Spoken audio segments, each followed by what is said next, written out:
Bonjour et bienvenue. Aujourd'hui, on plonge dans un texte théologique, assez particulier, disons, avec ce titre qui interpelle «Être abandonné par le Dieu premier à la place du premier Adam». Un document qui s'appuie beaucoup sur la Bible, Jean-Paul, et qui explore des thèmes centraux, la rédemption, la foi, le jugement. Notre but, ça va être de décortiquer un peu tout ça ensemble, voir comment s'articule la foi en Jésus, la deuxième personne, comme dit le texte, le rôle du Saint-Esprit, cette fameuse nouvelle alliance, et puis surtout ce lien qui semble compliqué entre croire et obéir. Oui, tout à fait. L'idée, c'est vraiment de saisir la logique interne, hein, comment on passe du sacrifice au salut, et pourquoi est-ce que juste dire «je crois», ça ne semble pas suffire ici? Quel est le rôle du jugement à la fin? On va essayer de suivre ce fil qui tourne vraiment autour du Christ et de l'alliance par son sang, comprendre la structure de pensée, même ses aspects les plus exigeants. Parfait. Alors, allons-y. Le point de départ, si j'ai bien compris, c'est ce sacrifice rédempteur. Le texte dit que la deuxième personne divine devient créature, prend les péchés d'Adam, et il y a cette image forte d'un abandon par la première personne pour nous racheter. C'est ça, c'est vraiment le socle. On est dans la logique de la substitution pénale, une idée qu'on retrouve dans certains courants. Le texte ainsi, c'est le sang du Christ, de cette deuxième personne, qui fonde une alliance nouvelle. Et c'est cette alliance qui permet le pardon des péchés. Mais attention, pour ceux qui croient, il y a une référence claire à Romains 3,25. Ah oui, le pardon est lié à la foi, ce n'est pas automatique pour tout le monde. Exactement. Le pardon, c'est la porte, mais la foi, c'est la clé. Le texte rappelle d'abord la base, tout son péché, Romains 3,23, personne n'y échappe, et ensuite que la justification, être déclaré juste, ça ne se mérite pas. Ça vient gratuitement, par sa grâce, par le moyen de la rédemption qui est en Jésus-Christ. C'est Romains 3,24. Donc la foi, c'est le moyen de saisir cette grâce, cette rédemption offerte. Et cette foi, c'est quoi exactement juste être d'accord intellectuellement Ou C'est plus que ça, d'après les textes cités. On pense à Jean 3,16, bien sûr. Dieu a tant aimé le monde pour que quiconque croit en lui ne périsse pas. Se croire en lui, c'est présenté comme un acte de confiance, un engagement envers Christ. C'est ça qui permet, selon Jean 3,18 ou 5,24, d'échapper au jugement et d'avoir la vie éternelle. Donc oui, la foi, c'est le premier pas, indispensable, l'acte qui initie la relation. Et ce premier pas, ce pardon reçu par la foi, ça ouvre sur ce que notre source appelle la nouvelle alliance, ou l'alliance véritable.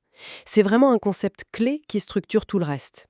Elle remplace l'ancienne alliance, vue comme temporaire, symbolique, et la grande nouveauté, la différence fondamentale, c'est l'arrivée du Saint-Esprit. d'accord, le Saint-Esprit. Mais alors, concrètement, ça change quoi pour le croyant? Il arrive et après? C'est présenté comme une transformation. Une fois pardonné par le sang du Christ, grâce à la foi, hop, le Saint-Esprit vient habiter dans la personne. Le texte va même jusqu'à dire le Saint-Esprit est la nouvelle alliance. Sa présence, c'est la preuve, le sceau qu'on appartient à Dieu. Et son rôle est crucial. Il écrit les commandements de Dieu, non plus sur la pierre, mais direct dans le cœur du croyant. On pense un peu à Jérémie, Ézéchiel. Ah oui, graver la loi dans le cœur. Ça veut dire qu'il donne la capacité d'obéir, c'est ça? C'est exactement ça. Le texte cite 1 Jean 3,24 pour appuyer l'idée. Celui qui garde ses commandements demeure en Dieu, et on sait qu'il demeure en nous par l'Esprit qu'il nous a donné. L'Esprit n'est pas juste là. Il est actif, il donne la volonté, la force d'obéir, de vivre comme Dieu le demande. C'est cette force intérieure qui permet de vaincre le péché, la mort spirituelle, et qui mène à la résurrection. Ça fait écho à Jean 3,5, naître d'eau et d'esprit. Mhm. Et c'est là qu'on arrive à un point qui peut être un peu délicat, non?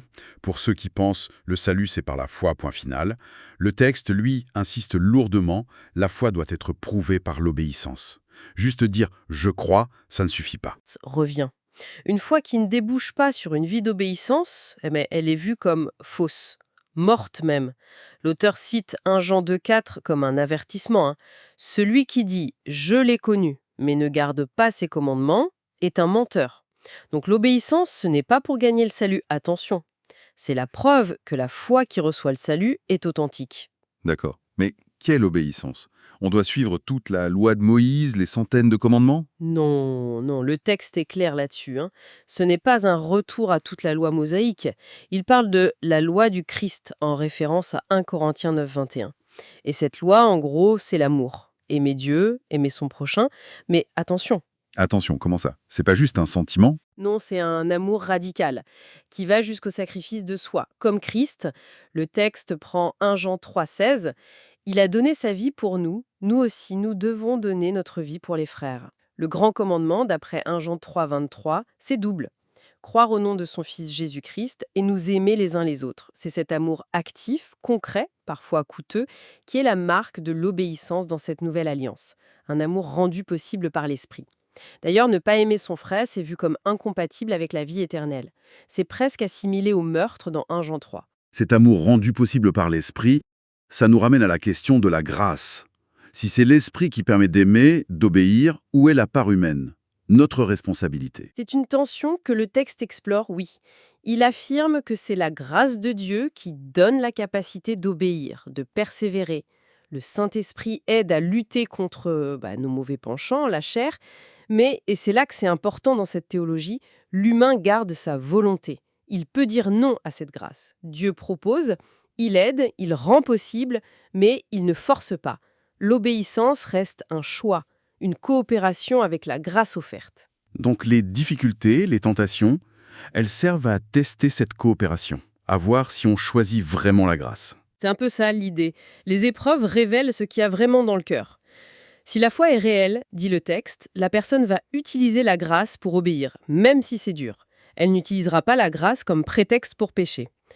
Par contre, refuser consciemment, de manière répétée, cette aide divine, choisir la désobéissance, dans cette logique, c'est rejeter la grâce. Et ça peut aller jusqu'à rompre l'alliance. Ce qui nous amène, assez logiquement, à la question du jugement final. Le texte parle du jugement du grand trône blanc, une image qui vient de l'Apocalypse chapitre 20. C'est décrit comme un moment futur où tout sera exposé. Les actions, les paroles, même les pensées secrètes. Tout mis à jour. Une sorte de révélation publique générale? Mais pourquoi? Si Dieu sait déjà tout, quel est le but? Le texte suggère que ce n'est pas tant pour informer Dieu, lui il sait déjà.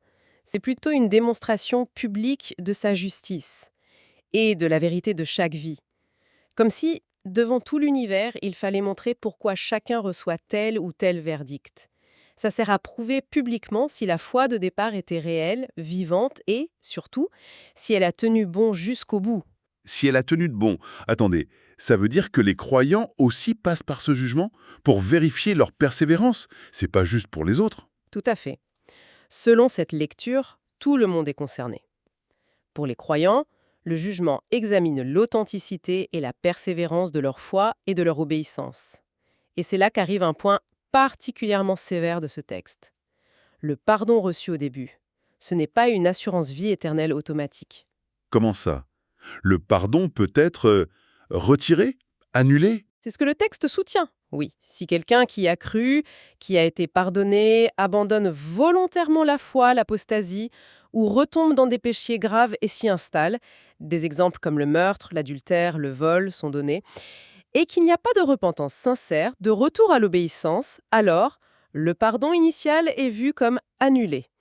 Et la conséquence décrite est terrible, la condamnation au lac de feu, la même que pour ceux qui n'ont jamais cru. Waouh! C'est une position très forte. Ça contraste avec d'autres idées où le salut est acquis une fois pour toutes.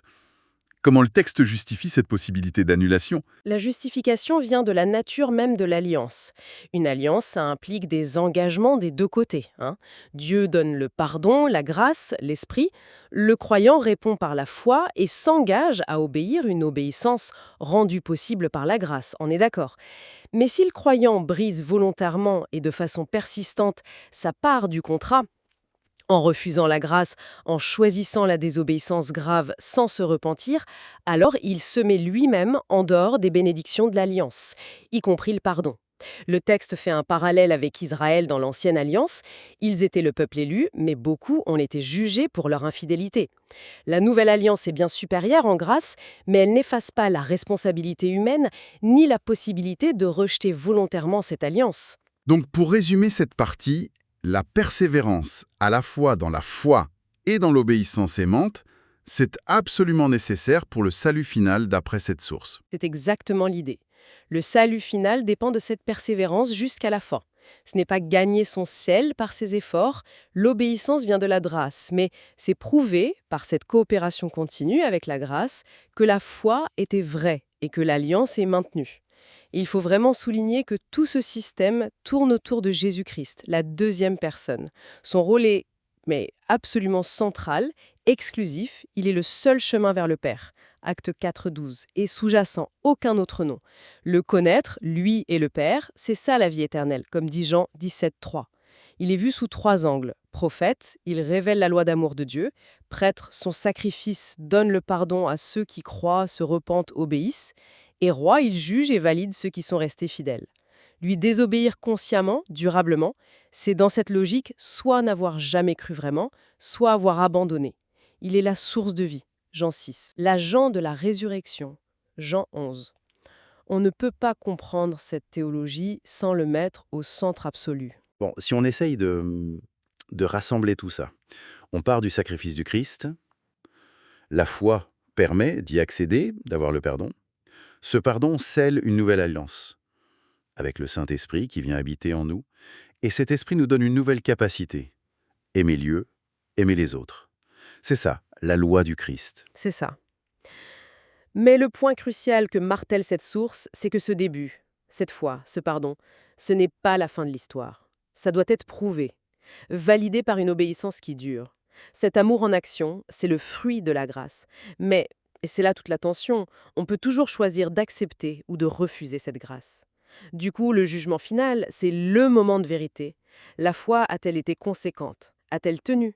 Si l'alliance a été rompue par une désobéissance grave, persistante, sans repentance, eh bien le texte dit que le pardon est retiré. Condamnation. Cette interaction constante, la grâce qui permet, et la responsabilité humaine qui doit choisir, accepter, coopérer. Oui, c'est fascinant. Ça pose une question sur ce que c'est croire au jour le jour, dans cette optique. Si l'obéissance vient de la grâce, mais qu'on peut refuser cette grâce à chaque instant. Est-ce que croire, c'est un état stable, acquis, ou plutôt un engagement à renouveler sans cesse, un oui constant face à l'aide de Dieu et face à la possibilité de dire non? Sur quoi porte vraiment ce choix quotidien? Voilà, une question intéressante pour réfléchir. Merci de nous avoir suivis dans cette exploration assez intense.